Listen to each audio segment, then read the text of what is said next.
Greetings, Batprince here, and today Miss Bat and I are playing Koropokkur in Love. A little fairy's tale. It's Koropokkur, not Koropokkur Man. Oh. New game. Chapter 1, Meeting. Perhaps I was born into this world to find my way to you. Me? If so, then by meeting you, Me? I already accomplished everything. Gata! The end. So I...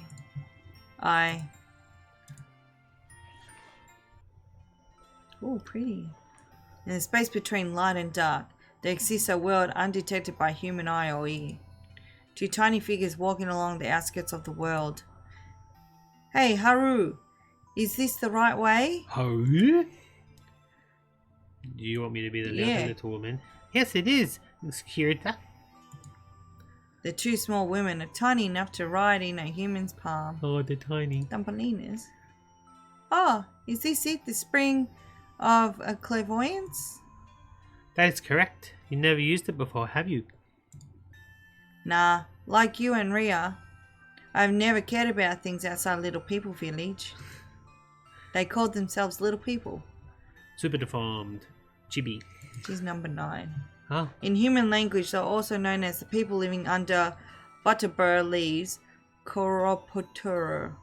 Yeah, Koropokkur. Of these two, the spunky-looking Koropokkur was called curator, and quiet-looking curator was called Haruranti. Oh. That's normal though. No matter how much we yearn for it, we will always be out of reach. All curator possesses mysterious powers, and once upon a time they interacted with humans. Say fairies. Yeah, right. Yet, at some point of their friendship withered, and they went their own separate ways. The particular attire worn by these women was said to come from the area in which they interacted with humans, but the truth remains murky at best. Ah. The Little People Village, which they called home, has spent many quiet years secluded, isolated from the rest of humanity. They were a peaceful people living out their long lives in relative comfort, adhering to their daily routines.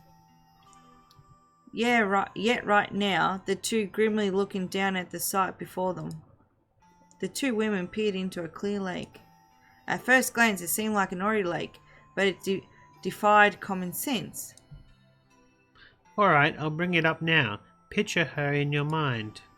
Picture her? That's kind of hard. Kurta crossed her arms and tilted her head. I think that's pronounced with an S rather than a C. Surta. Soda, yeah. Okay. She had trouble putting her mind to good use. It isn't difficult. You're curious about that girl's well-being, right? Just use those genuine feelings. If you do, then her figure will be reflected in this lake. Wow, that's convenient. You aren't the least bit curious about these kinds of things, huh? It's not my fault. Hunting is my true passion. What are you hunting? I don't know. Or is it haunting? Let's put the chit-chat to rest and focus on her. Yeah, do you think she'll be okay? Well, I hope the Camu's protection extends to her. Ria decided this herself, so it's set in stone? Yes, but I would have taken her place if I could have. Oh, the two women were worried about their mutual friend, Ashira.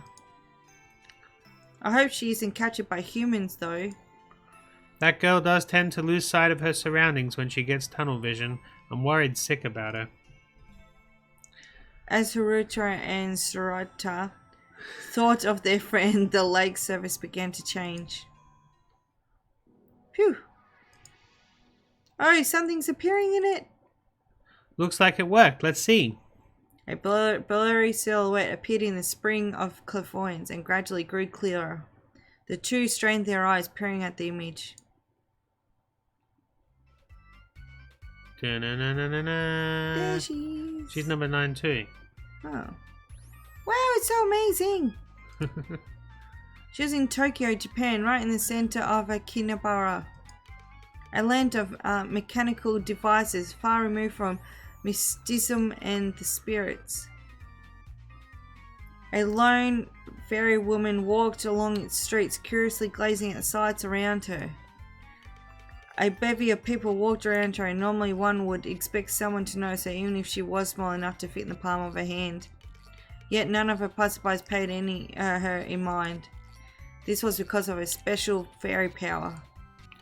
All fairy possesses mysterious powers. One could call them minor spells, so concealing their presence and hiding from people was a cakewalk. Why would you want to walk on cake? Or walk with a cake. But what if you drop it? Well, bad luck.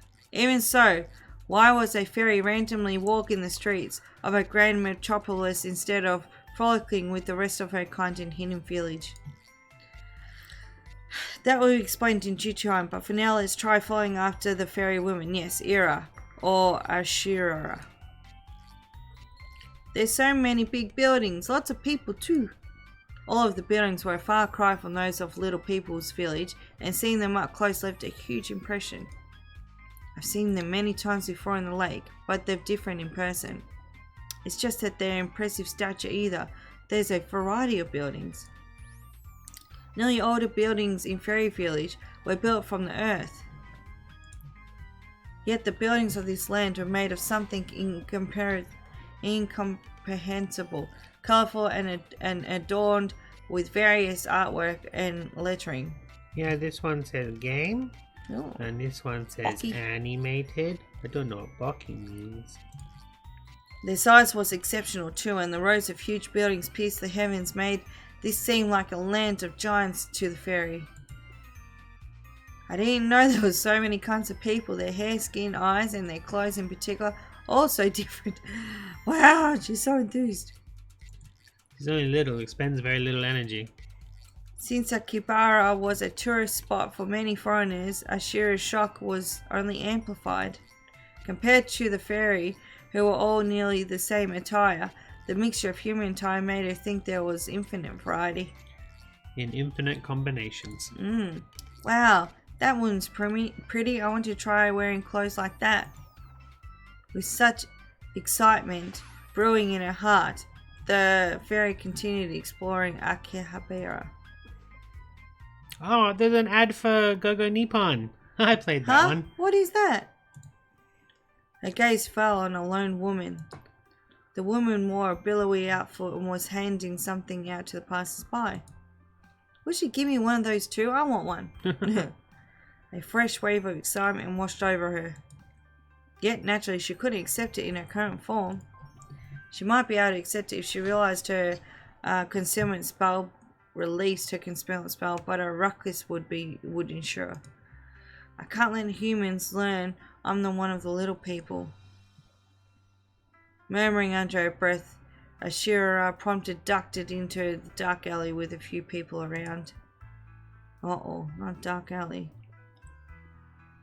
No one's here, right? She carefully checked her surroundings. 1, 2, now! Poof. Ah, poof. Ashira's figure transformed the second she focused intently. She had become a human and discarded her earlier fairy form, which was about the size of a figurine. Chibi. This was another kind of fairy's special powers, the ability to transform. It says no standing. Oh. Don't stand there.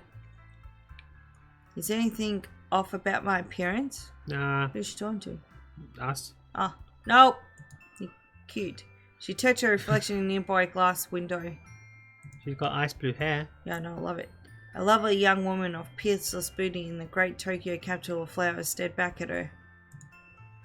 Whoa, so this is what I look like in person. I'm rather cute, I think.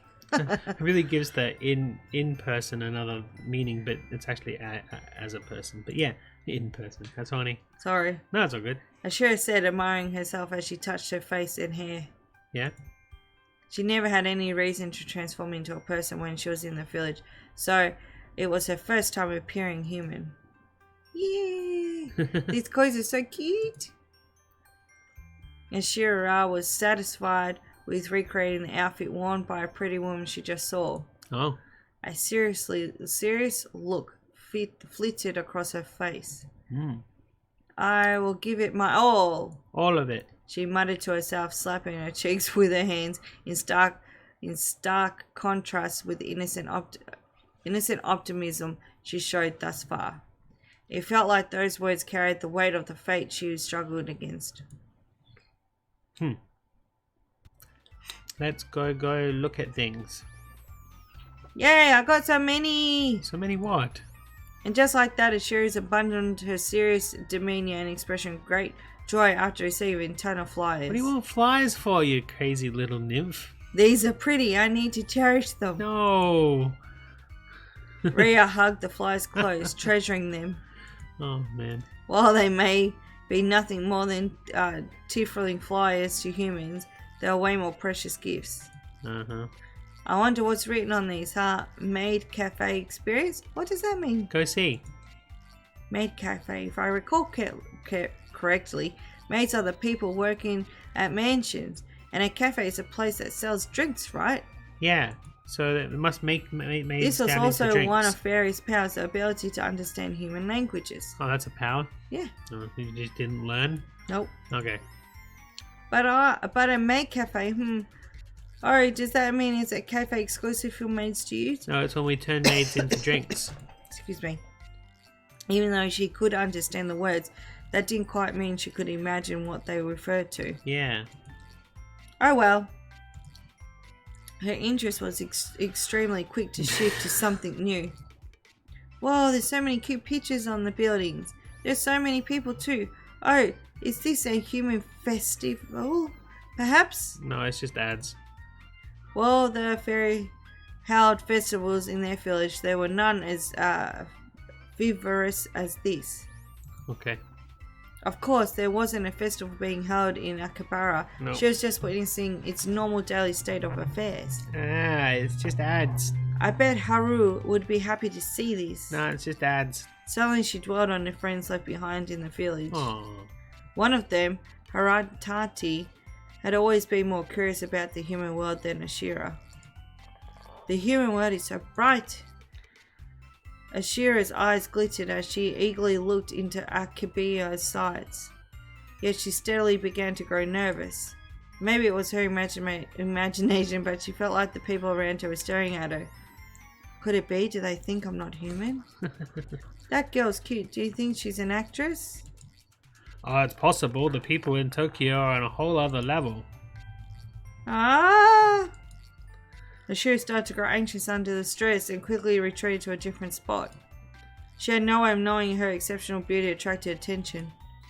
The human world is scary. Yeah, it is. Yeah, it is.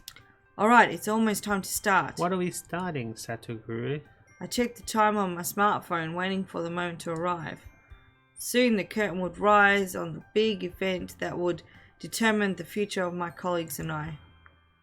The thought alone made me shake in anticipation. So much shaking in this game. Yeah. There you go, you read that. I've done everything I can. The rest is up to fate. As I tried to motivate myself, a woman in a maid outfit spoke to me. Oh, I see you're as motivated as ever, owner. Oh no. Of course I am. If I am not determined to pull this off now, when will I ever be? My name is Segwa Satoru, and I'm the owner of the Petite Filet Maid Cafe on the outskirts of Akakibara. I rented out this event space for today, hoping to showcase our cafe by hosting this function. Maid cafe is the general term for a cafe employing waitresses dressed like housemaids, and recently they've become all the rage in Japan, starting with Akakibara. Hey look, it's a poster for Go-Go Nippon.